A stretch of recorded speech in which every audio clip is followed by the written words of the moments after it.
کتی انسان نه ساوزي کنه دا اندامونه نه دي دا ټول جدا جدا دي دا دي غوښې یو ځای کړلې وره ټولو ته پته ده وایي دا یو اندام د بل اندام نه رخصتلي چې د ډېر وخت دپاره اوس زه ستا نه رخصتېږم ځکه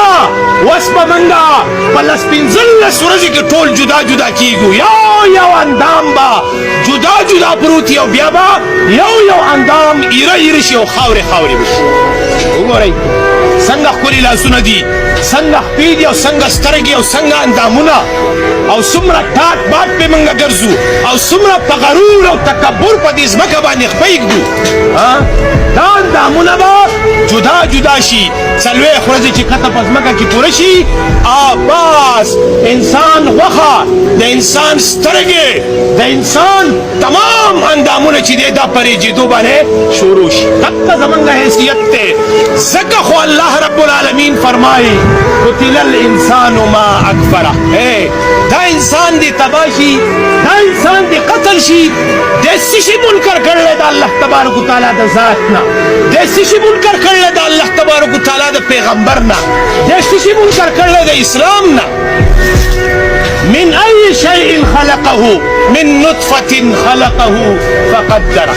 ده من ده څه شي نه پیدا کړلی د یو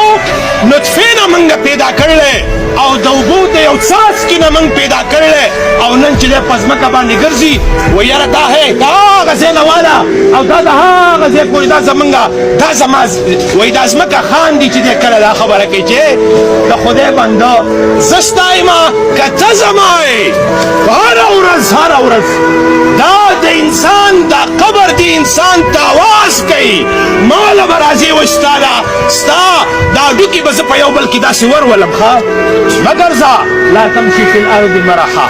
مه ګرځه داسې په غرور باندې مه ګرځه داسې په تکبر باندې ماله به راځي او واوره ګورئ زما پیغمبر صلی الله علیه وسلم وایي فرمایلي چې په دې قبر کې په یو ناکاره سړي پسې چې کم لړم راښکاره کېږي هغه لړم د اوښ نه غټ دی کم مار چې په دې قبر کې دی د هغه قبر د دې قبر د مار زهر چې دی نه هغه دومره سخت دی دومره چې هغه په سمندر کې خپله ژبه ککړه کړي د سمندر تمام مخلوقات به مردار شي او د سمندر نه به ترکول جوړ شي د هغه د زهرو په وجه باندې چې کله ده نه تپوس وکړي او دی وایي ده ته ووایي چې من ربک او دی وایي چې ها لا ادري ما ته